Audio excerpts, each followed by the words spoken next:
우리 교회에서 이 레위기 말씀을 가지고 수요일과 금요일을 제외하고 주일날 말씀을 선포한 것이 언제였는가라는 손에 꼽을 만큼 아마 제 기억은 없는 것 같은데, 이 레위기 말씀을 가지고 주일 본문을 정한 것은 아마 오늘이 처음인가 싶습니다. 물론 추수감사절과 맥주감사절 때 가끔 레위기 말씀을 가지고 우리가 주일을 은혜를 나눕니다만, 특별히 오늘 절기는 아닌데 이 말씀을 가지고 여러분과 함께 은혜를 나누고자 합니다. 책에 별명이 있는 책이 있습니다. 레위기의 별명이 있는데 The Book of Liver and Onion이라는 별명이 있습니다. 리버 그러면 뭐냐면 이 간을 얘기하죠. 간과 그리고 오니언, 양파의 책, 이렇게 이름이죠. 별명입니다. 간과 양파는 우리 건강에 정말 좋은 역할을 합니다. 그런데 먹기에는 그렇게 썩 달갑지는 않아요. 어렸을 때 양파 그러면 하나하나 다 골라내기도 하고, 간을 잘 드시는 분들은 저는 아직도 간 그러면 그렇게 썩 친하지가 않습니다. 그래서 그 말이 확 와닿습니다. The Book of Liver and Onion, 간과 양파의 책이다. 그럴 만큼 이 레위기는 읽으면 어렵습니다. 그리고 무슨 뜻인지, 도대체 이거를 왜 우리가 읽어야만 하는가라는 생각을 가져다 줄 만큼 조금 좀 우리와 친하지 않은 책이긴 합니다만, 여기에는 참 좋은 영양분이 담겨져 있어서 오늘 이 본문 말씀 가운데는 물론 레위기 자체가 이 번제라든지 이 제사를 통해서 예수 그리스도의 구속의 사역을 우리에게 잘 보여주고 있습니다. 또 한 가지, 여기 오늘 본문의 말씀은 예수님이 이 땅에 오시면 어떤 사역을 하실 건가라고 하는 것을 우리에게 직설적으로 표현하는 그런 말씀이 담겨 있어서 우리에게 은혜가 되는 말씀이어서 여러분과 이 아침에 나누고자 합니다. 오늘 이 말씀은 신년에 관한 이야기입니다. 여러분, 신년은 이 안식년이 7번 반복된 겁니다. 다시 말하면 1년서부터 시작해서 6년이 끝나고 나면 이 선교사님들과 목회자님들, 종교계에 있는 분들은 이 7년째 안식년을 맞이합니다. 그러니까 이 7년 안식년, 7년째 되는 이 안식년이 7번 반복이 되면 77이 49죠. 그 안식년, 7번째 안식년이 끝난 그 다음 해를 일컬어서 희년이라고 말합니다. 그 희년을 그러니까 49년째에다가 1년을 더하니까 몇 년째가 되죠? 50년째가 희년을 맞이하게 되는 겁니다. 그러니까 50년에 한 번씩 찾아오는 해가 바로 희년인데, 이 희년을 히브리어에서는 요벨이라고 부릅니다. 요벨. 이것을 요벨이라는 그 히브리어를 그대로 음력을 해서 그 영어에서는 유빌, 요벨과 유빌 거의 소리가 비슷하죠. 요벨, 그다음에 유빌. 그래서 J-U-B-I-L-E 해서 유빌 이렇게 발음해도 됩니다만, 주빌리 해서 그래서 요벨을 그대로 음력을 해서 영어로 씁니다. 그래서 가끔 가다가 기독교 포스터에 주빌리라고 쓴 거 좀 보셨을 텐데, 저게 무슨 뜻일까? 조금 영어가 그렇게 일반적인 영어는 아닌데 생각하시는 분들은 이제 주빌리 있으면은 뭐다? 희년이다. 그리고 저 희년이라고 했었을 때 지금 화면에서 보는 바와 같이 희자가 무슨 희자예요? 기쁠 희죠. 그러니까 그 50년째가 되면 기쁘게 맞이하는 해다. 그래서 요벨, 주빌리, 희년 다 같은 말입니다. 그런데 그 요벨이라는 말은 어디에서 비롯이 되었냐면, 이 희년이 되면 아마 보신 분들이 있을걸요. 이 양의 뿔인데요. 그 중에서 특별히 순양의 뿔인데, 그 순양의 뿔을 가지고 뿌앙 소리가 그렇습니다. 똑같습니다. 뿌앙 이렇게 하면 그때서부터 이제 희년이 시작이 되는 겁니다. 그래서 양의 뿔을 자체를 일컬어서 요벨이라고 그러거든요. 그 양의 뿔이 요벨이라고 한 것을 그대로 본따서 그 신년이 되면 나팔을 불므로써 시작하기 때문에 이스라엘에서 그걸 그대로 요벨이라고 하였고, 이거를 영어에서는 그대로 음력해서 주빌리라고 했고, 우리 국어 성경에는 50년에 한 번씩 찾아오는 희년이라고 이름을 붙였던 겁니다. 참 기쁘게 맞이하고, 그리고 안식의 대안식년이죠. 7년짜리가 7번 반복됐으니 대안식년이다라고 해서 그 희년을 아주 기쁘게 맞이한다 해서 기쁠 희자를 썼습니다. 여기 이제 그 희년에는 어떠한 일을 해야만 하는가 주님의 명령이 있는데 그 주님의 명령을 한번 같이 보죠. 여기 25장 10절에 보면 그 땅에 있는 모든 주민을 위해서 뭐를 선포하라? 자유를 선포해라. 자유를 선포해라. 어떤 자유에 대한 선포냐? 몇 가지가 있는데 그 중에 한 가지가 레위기 25장 10절 전 문장을 한번 읽어보도록 할게요. 우리 다 같이 읽어볼게요. 25장 10절 시작. 너희는 50년째 해를 거룩하게 하여 그 땅에 있는 모든 주민을 위하여 자유를 공포하라. 이 해는 너희에게 희년이니 자기의 소유지로 돌아가며 각각 자기의 가족에게로 들어가라. 네, 희년이 되면 자신의 땅과 자신의 집이 처음 가나안 땅을 분배받을 때 베냐민 지파는 여기를 가지고 유다 지파는 여기를 가지고 스불론 지파는 여기를 가지고 아셀 지파는 여기를 가지고 그리고 에브라임 지파는 이쪽을 가지고 갓 지파는 이쪽을 가지고 다 땅을 분배했죠. 희년이 되기 시작하면 자신이 처음 분배받을 때 그 땅으로 다 원 소유권이 돌아가는 겁니다. 그러니까 상속받은 땅으로 돌아가게 되는데 땅의 경우에 비록 희년이라 한다 할지라도 그 전이라 한다 할지라도 만일 여러분 살다 보면 하나님이 우리에게 그 이스라엘 백성들에게 땅을 다 분배해 주었지만 자신의 경제적인 여건으로 인해서 땅을 빼앗길 때도 있고 팔 때도 있고 그럴 때가 생겼을 거예요. 그런데 희년이 되면 그 땅으로 다시 다 원상태로 복귀가 되는데 희년이 되기 전에 내가 그 땅을 다시 사기를 원한다면 언제든지 이 땅을 되물을 수가 있는 거죠. 누가 물러주느냐? 내가 돈이 없을 때는 내 친척, 돈 많은 친척이 대신 그 땅을 사서 다시 그 땅을 되물러주는 겁니다. 그러니까 이걸 일컬어서 토지 무르기라는 말을 쓰죠. 이건 제 말이 아니라 25장 24절 읽어볼게요. 자, 다 같이 읽어볼게요. 시작. 너희 기업의 온 땅에서 그 토지 무르기를 허락할지니. 그러니까 우리는 한번 팔고 나면 주인이 원하지 않으면 그걸 다시 물을 수가 없습니다. 계약은 계약이다 하고 그냥 끝이 납니다. 그런데 이스라엘에서 토지 무르기라는 개념이 있어서 그걸 샀단 말이에요. 그런데 그 산 것을 다시 토지를 되물을 수가 있는 토지 무르기가 있습니다. 그런데 여러분, 이 토지를 물을 돈이 있는 것도 아니고 그렇다고 해서 나를 위해서 대신 토지를 사줄 수 있는 친척도 없을 경우는 어떻게 될까? 그러면 50년만 기다리면 됩니다. 50년만 기다리면 50년 이후에 희년이 되면 다시 그 토지가 내 것으로 복귀가 되는 거예요.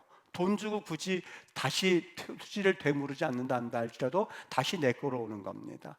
토지를 구입한 사람은 원래 주인에게 돌려줘야 하는 그 의무가 있는 것이 50년째 다가오는 신년의 모습. 그러니까 우리가 지금 생각하는 토지 매매와는 달라요? 똑같아요?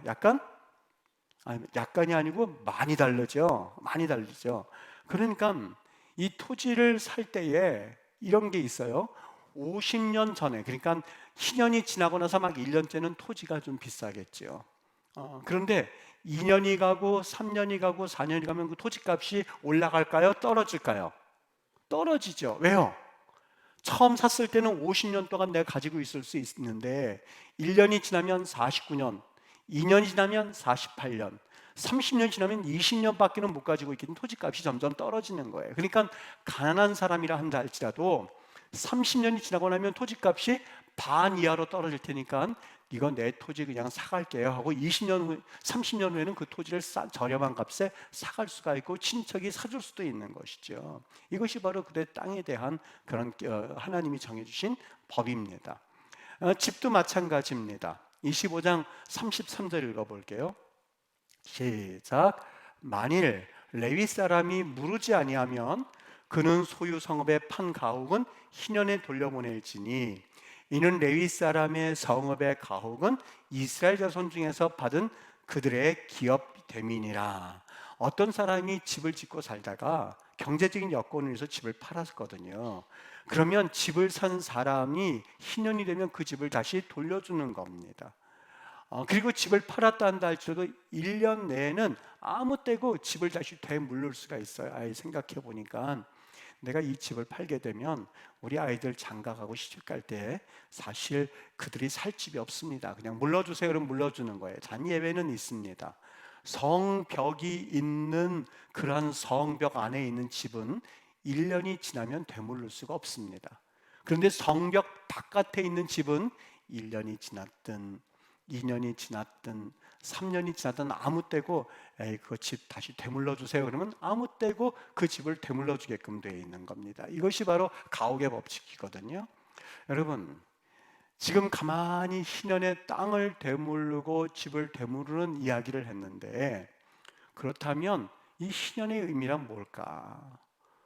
땅을 되물러 주고 땅에 대한 하나님께서 이러한 제도를 주셨는데, 그렇다면 하나님이 이 땅에 대해서 우리에게 무엇을 교훈해 주고 있는 것일까? 비록 내 것처럼 땅을 쓰고 있어도 희년이 되면 내가 뺏었던 땅, 내가 산 땅을 이웃 주민들에게 다시 되돌려 줘야만 한다라고 하는 것은, 이 땅은 본래 내 게 아닙니다. 땅은 빌려 쓰는 것에 불과하다는 것을 하나님이 말씀하고 싶었던 거고, 땅은 전적으로 누구에게 속한 거예요? 샀다고 해서 내 게 아니라 땅은 누구 거예요? 네, 하나님의 거라는 거예요.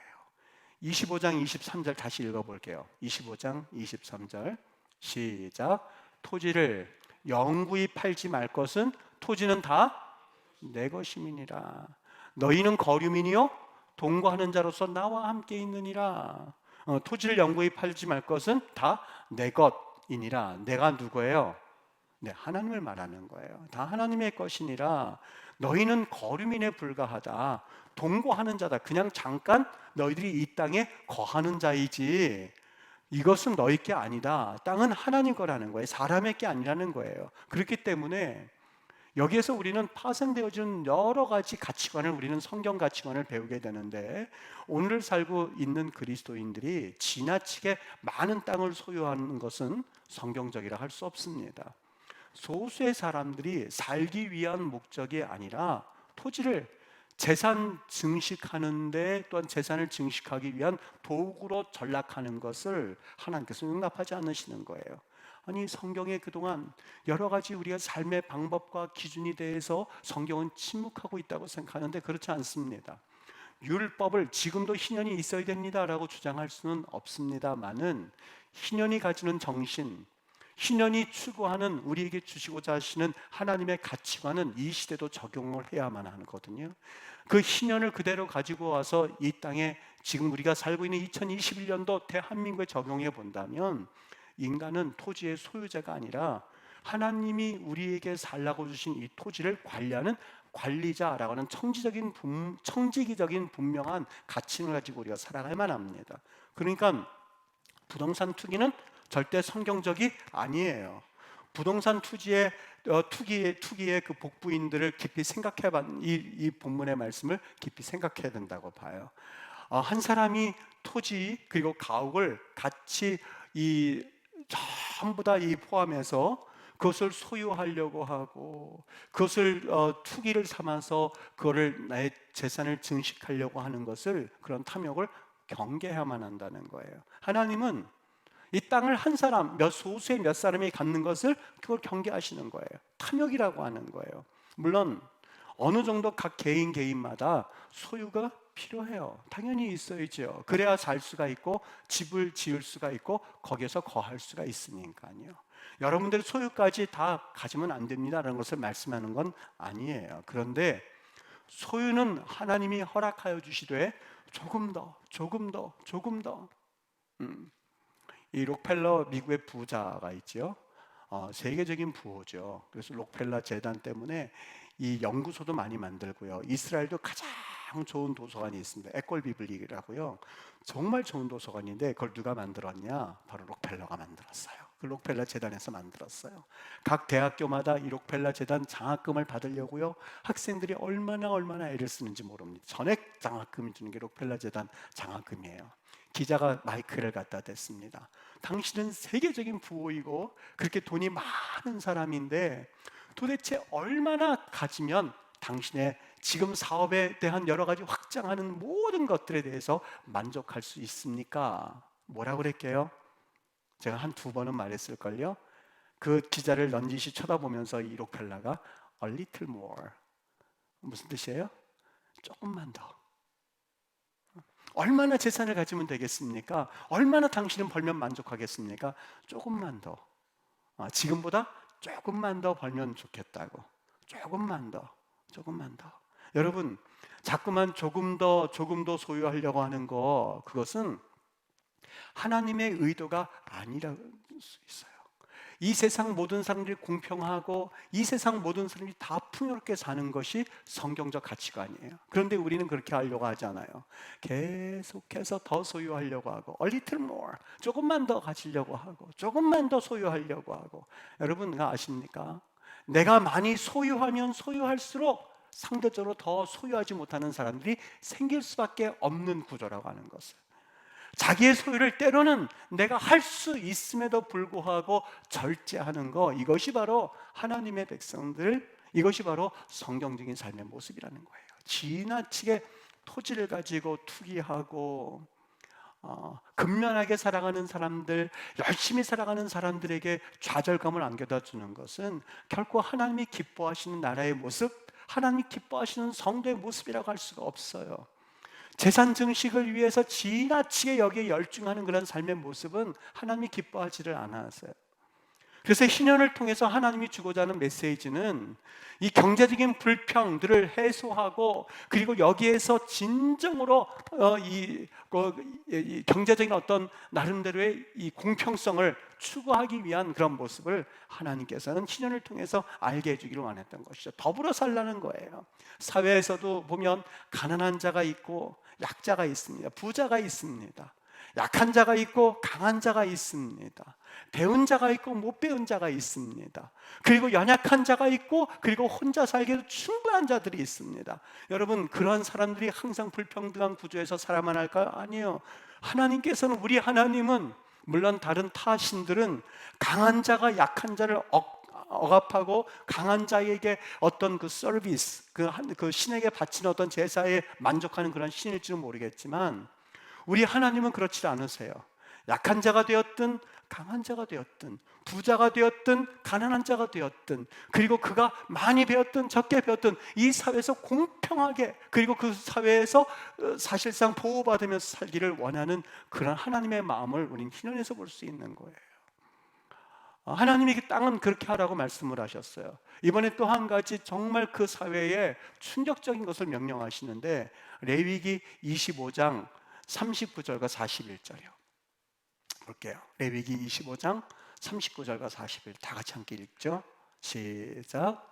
나와 함께 있는 내 형제가 가난하게 되어 내게 몸이 팔리거든 너는 그를 종으로 부리지 말고. 41절. 그때에는 그와 그의 자녀가 함께 내게서 떠나 그의 가족과 그의 조상의 기업으로 돌아가게 하라. 그때는 희년에 빵 하면서 희년이 선포되는 그 순간 어떻게 하라고요? 너와 너의 자녀가 그 주인에게 떠나서 네 가족에게로 돌아가라.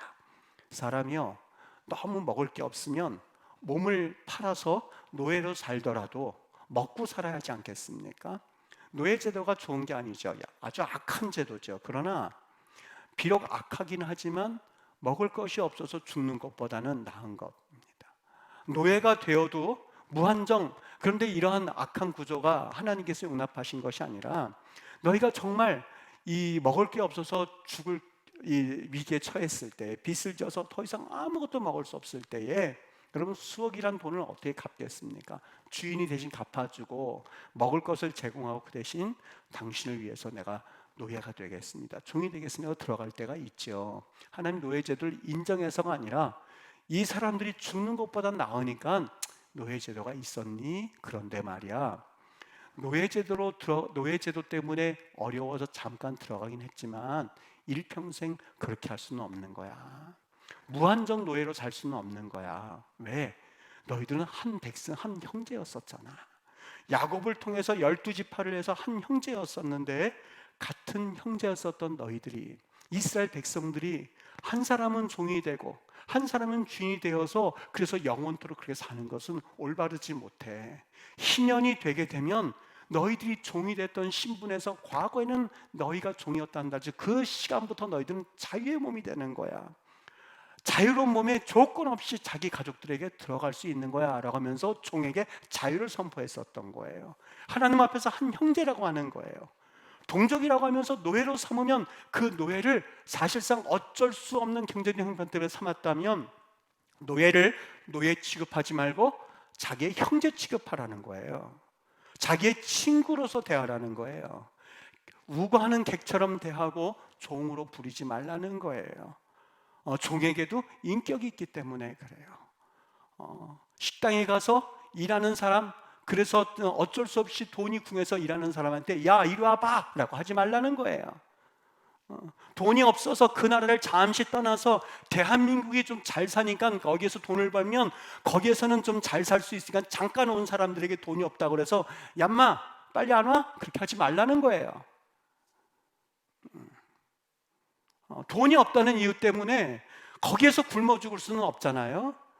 그러니까 어쩔 수 없이 이곳에서 방 비워가지고 그냥 사는 그들을 향하여서 얌마 빨리빨리 안 해 임마? 죽을래? 하지 말라는 거예요.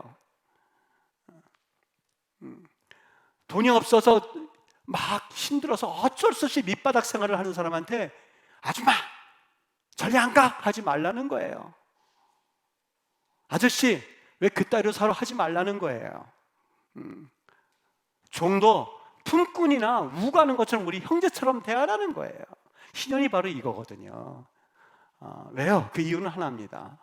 이스라엘 백성들은 하나님의 소유이지 내 소유가 아니에요. 사람의 주인은 사람이 될 수가 없어요. 참 너무나 놀라운 법이에요. 정말 그 시대 사람들이 들으면 기가 막힌 법이에요. 그냥 일평생 자기 주인인 줄 알았어요. 내 주인은 저 사람인 줄 알았었어요. 그러나 사람의 주인은 사람이 될 수 없단다. 사람의 주인은 오직 한 분인데 누구예요? 여호와 하나님밖에 없다는 거예요. 여러분과 나의 주인은 오직 하나님이에요. 잠시 이 주인은 50년 동안 내가 빚을 졌기 때문에 희년이 올 때까지 잠시 동안 그에게 몸을 의탁하고 있을 뿐이에요. 그 주인은 나를 향하여서 형제처럼 대해주고, 나를 향하여서 우거하는 객처럼 대해주고, 나를 향하여서 인격을 보여주는, 그냥 그 돈 때문에 나를 돕는 사람으로 잠시 만나는 것뿐이고, 희년이 되어지면 이제는 희년의 부황함과 동시에 나는 자유가 선포되어지는 거예요. 하나님께서는 우리 인간에게 자유가 있고 평등함이 있고 공평하게 살기를 원했던 거예요. 미국의 흑인 인권 운동가였던 마틴 루터 킹이요, 목사님이셨죠. 이 목사님이 간절한 마음으로 소원 아닌 기도문을 그에게 선포한 적이 있었는데, 나는 언젠가는, 그분이 4명의 자녀가 있었거든요.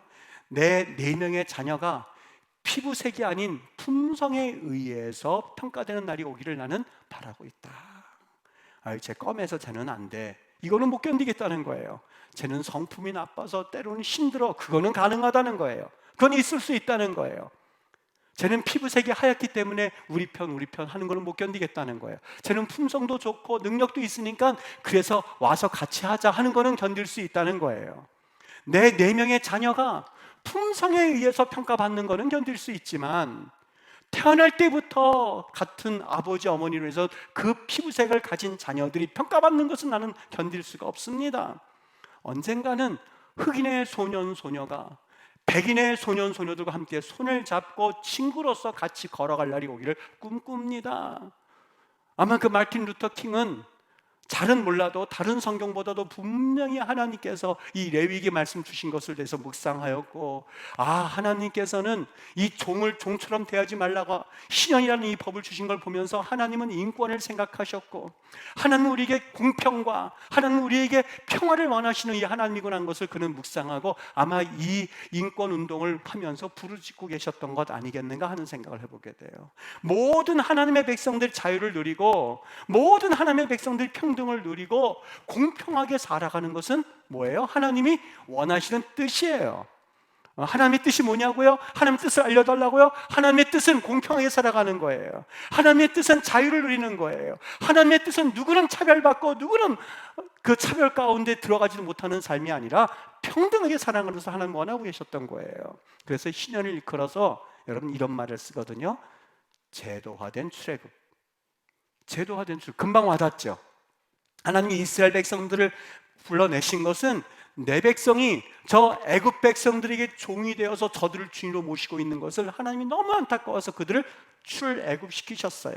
더 이상 나는 내 백성들, 내 자녀들이 거기에서 저들을 주인 삼는 것을 나는 못 견디겠어. 내가 너희들 주인이거든, 내가 너희 하나님이고 너는 나의 백성이거든 하는 것을 가르쳐주기 위해서 그들을 출애굽시키셨어요. 여기 희년의 법은 뭐예요? 제도화된, 우리 일상생활에서 50년이 있으면 너희들이 이제는 희년을 선포해 자유케 해라고 하는 제도화된 출애굽이라는 거예요. 원상태로 리셋. 여러분 리셋하면 다 처음부터 시작이 되죠? 그러는 거예요. 그러니까 여러분 오늘 이 말씀은요, 이 희년, 이 종의 법을 보면서 한 가지 이런 생각을 해보게 되었어요. 얼마나 은혜되는지 모릅니다. 운 좋게도요, 내년에 희년이 되는, 아니 이제 내일 희년이 되는데 오늘 종으로 팔린 사람은 어떻게 될까요? 종 생활을 몇 년이나 해요? 몇 년이나 해요? 몇 년이 뭐예요? 365분의 1년이죠. 그죠? 그러니까 하루만 하게 돼요. 왜요? 내일 10시에 부앙 할 테니까는요. 1년. 신년이 되기 30분 전에 종이 된 사람은요, 종 생활을 몇 분이나 해요? 30분밖에는 하진 않는 거예요. 이분들은 그래도 운이 좋아요.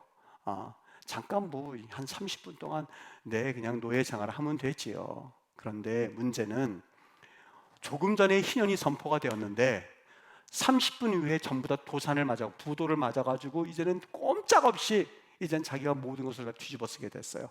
30분 전에 희년이 끝났거든요.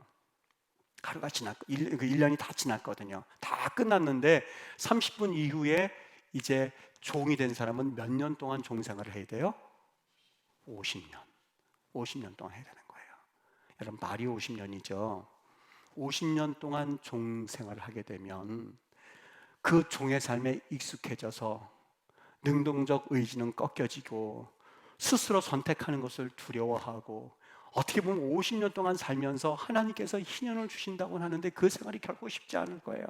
10살 때 종이 됐으면 60살 때 희년을 맞이하게 될 것이고, 20살 때 종이 되었으면 70살에 이제 희년을 맞이하게 되고, 30살 사업하다가 잘못돼가지고 종이 되면 80살, 40살이 종이 됐으면 90살, 내가 죽을 때까지 신년을 맞이할지 맞이하지 않을지도 모르는 그러한 삶에 그가 이제는 접어들게 되는 거예요. 어떤 상황에 놓였든지 간에 이제는 50년이 지나고 나면 고향으로 돌아갈 수가 있는데, 저는 이걸 보다 갑자기 너무 감동을 받았어요. 왜요? 예수 그리스도가 바로 이 희년의 주인공이시구나 하는 걸 생각이 들었기 때문에 그렇습니다. 여러분, 희년의 법을 이제 조금 이게 희년이구나 하는 것을 느끼셨는데, 이걸 그대로 봤습니다. 여기 희년에서 너희가 자유를 공포하라 할 때에 단어가 있는데 그게 뭐냐면 야짜라고 하는 단어가 있어요. 너희들 종을 내보내라. 자유하게 할 때 야짜라는 단어가 있는데 그 단어를 쓰지를 않았어요. 아주 특별한 단어를 썼는데 데로르라고 하는 단어를 썼습니다. 해방시켜라. 데로르란 말을 썼거든요. 그런데 수백 년이 지나서 한 선지자가 나타나서는 메시아가 온다고 그랬는데 이 메시아를 어떻게 이 백성들에 설명할까 생각하다가 단어를 생각했는데, 성경을 읽다 단어를 생각했는데 그 단어가 어떤 단어를 썼냐면 이 데로르, 희년의 자유를 선포하라, 이 단어를 그대로 가지고 와서 되받아 가지고 그걸 가지고 메시아가 오면 그분은 어떤 일을 하게 될지를 설명해 주기 시작했어요. 그게 이사야 61장 1절과 2절과 3절이에요. 한번 다 같이 읽어볼게요. 61장 1절 볼게요. 이사야 61장.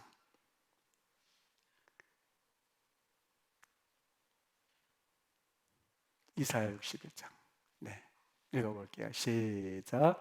주 여호와의 영이 내게 내리셨으니 이는 여호와께서 내게 기름을 부으사 가난한 자에게 아름다운 소식을 전하게 하려 하심이라. 이제 보세요. 나를 보내사 마음이 상한 자를 고치며 포로된 자에게 자유를, 갇힌 자에게 노임을 선포하며 여호와의 은혜해와 우리 하나님의 보복의 날을 선포하여 모든 슬픈 자를 위로하고 무릇 시온에서 슬퍼하는 자에게 화관을 주어 그 죄를 대신하며 기쁨의 단으로 기름으로 그 슬픔을 대신하며 찬송의 옷으로 그 근심을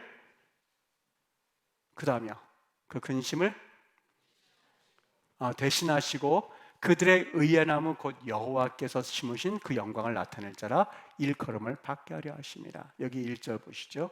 마음이 상한 자를 고치며 포로된 자에게 자유를 할 때 그 자유를 데로르란 말을 사용했어요. 즉 이사야 선지자는 앞으로 오실 메시아는 어떤 일을 하실 분인가? 하나님이 희년에서 선포하셨던 그 정신을 그대로 그분께서 완전하게 이루실 거야. 그분이 오시면 희년의 기쁨에 해놓은 그 기쁨의 소식을 우리도 동일하게 느낄 거야 라고 하는 설명하기 위해서 희년을 그대로 가지고 왔었던 거예요. 되받아 사용했던 거예요.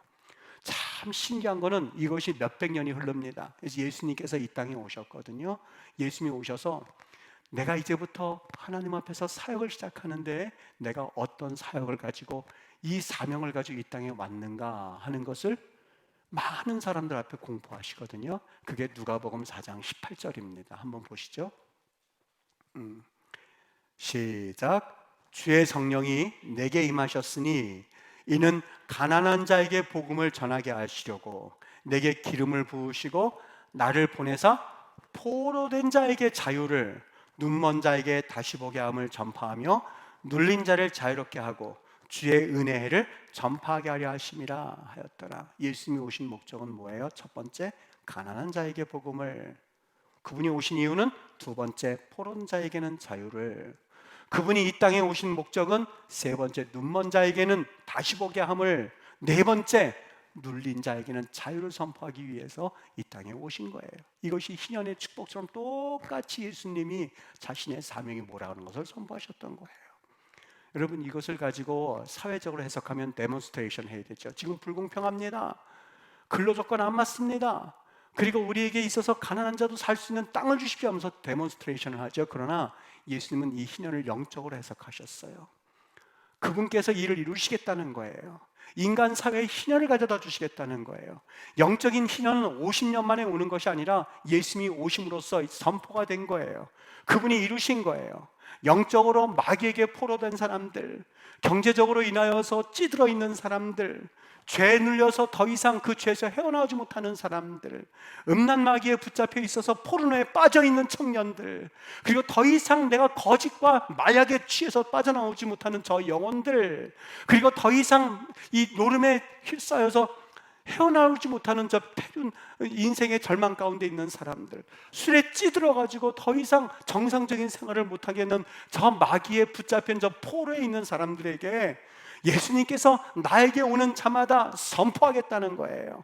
부항하면서 50년 동안 50년 만에 흘렸던 그 희년의 기쁨을 너희들 수고하고 무거운 포로된 자들아 다 내게로 오면 내가 너희들을 쉬게 할 것이고 내가 너희들을 자유케 할 것이고 내가 너희들을 보게 할 것이고 너희들에게 복음을 전하게 할 것이고 눌린 자에게는 자유를 줄 것이고 그리고 포로된 자에게는 다시 한번 하나님이 이사야 선지자에게 말씀하셨던 그리고 신년에서 하나님 말씀하셨던 그 자유를 너희에게 주겠다는 거예요. 그러니까 여러분 일반 교회에서 만일 예수의 이름으로 명하는 귀신아 너희들은 저 사람을 놓고 떠나갈지어다 라고 그러면 이 목사님 이상하네, 우리 교회에서 왜 마귀 축사 사역을 하지? 라고 하는 것은 이제는 더 이상 용납되지 않아요. 성경에서 예수님이 오신 목적이기도 하고 하나님께서 이 땅의 거룩한 백성들에게 이 땅에 찾아오신 목적이었던 거예요. 정말 포로된 자들은 더 이상 그 포로에서 노임을 받아야만 해요. 여러분 절망 가운데 있습니까? 그리고 열등감 가운데 있습니까? 전부 다 그것은 열등감이라고 하는 그 포로에 지금 박혀져 있는 거예요. 하나님께서는 우리를 너무 사랑하셔서 누가 누구의 종되는 것도 원치 아니하시고 또 누가 포로된 상태에서 여러분들이 괴로움 당하는 걸 절대 원하시는 하나님이 아니세요. 자유케 되기를 원하세요. 그러니까 예배 드리고도 여러분 이 시간에 여러분들 가운데에 경제적인 이유로 인하여서 절망 가운데 더 이상 정상적인 생활을 못하는 이들이요, 예수님의 이름으로 여러분 포로에서 놓여질지어다 라고 하는 것도 이제 신학적으로 완전하게 정당한 예배의 또 하나의 모습이거든요. 오늘 이 시간 여러분에게 그런 은혜가 나타나기를 주의 이름으로 축복합니다. 더 이상 마귀에 눌려있는 그런 삶이 아니라 자유의 때가 왔으니, 예수님이 오심으로 희년이 선포되었으니 여러분이 마귀로부터 자유하는 역사가 일어나야 되는 줄 믿습니다. 예수님이 말씀하셨어요. 보라, 지금은 구원의 때라고요. 이제는 구원의 때입니다.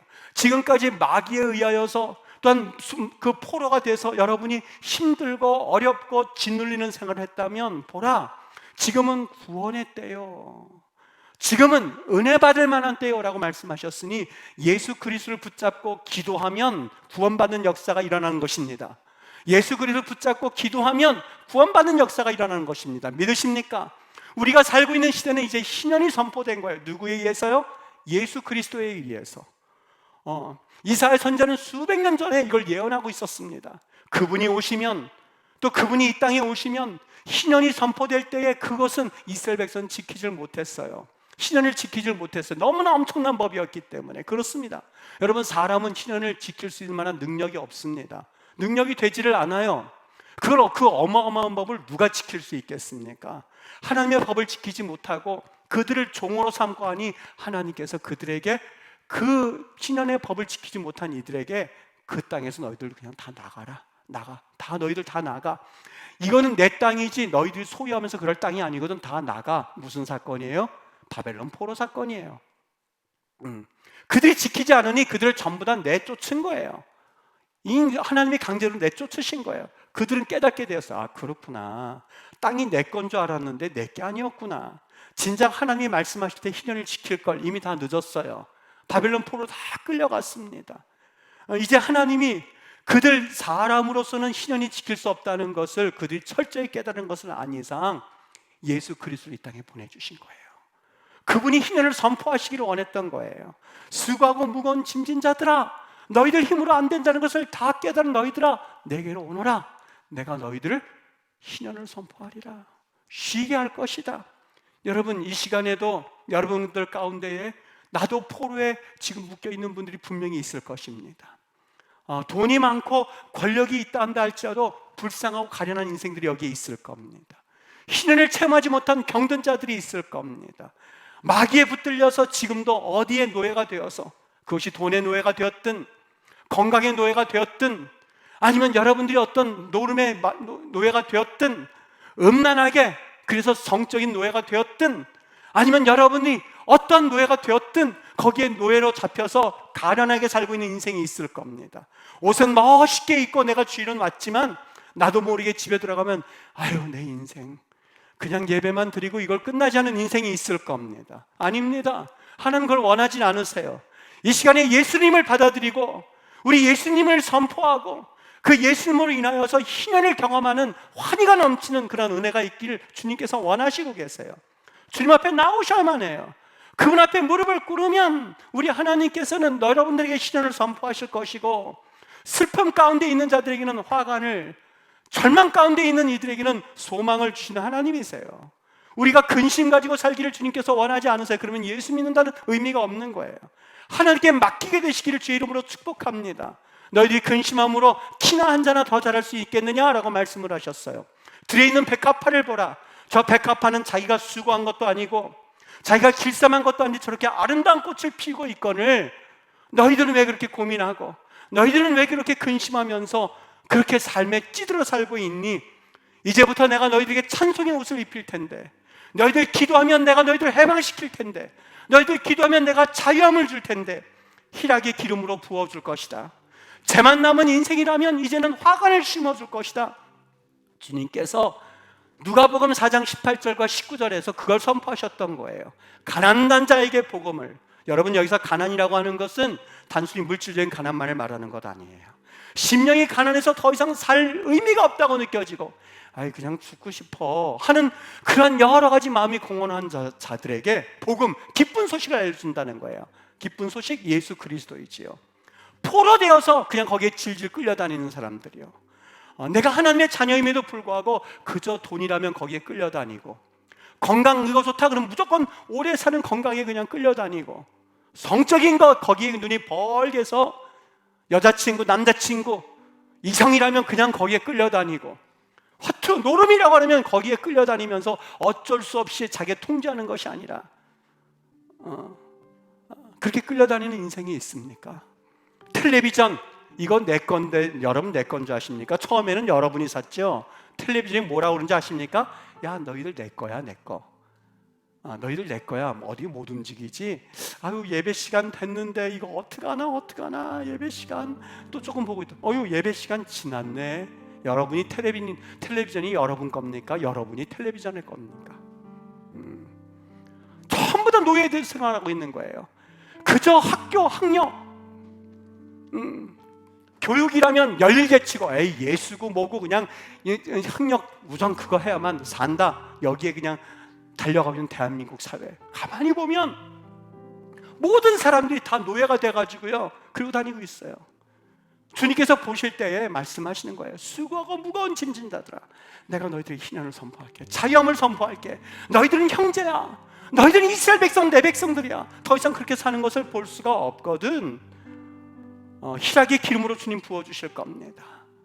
죄만 남은 인생들이고 파괴되어진 인생들이고 절망 가운데 있는 인생들이지만, 주님 앞에 나오면 그분께서 안으시고 회복시켜 주시고 다시 하나님이 리셋 시켜 주셔가지고 새로운 인생을 살게 하시는 것, 이것이 바로 예수님이 이 땅에 오신 목적이거든요.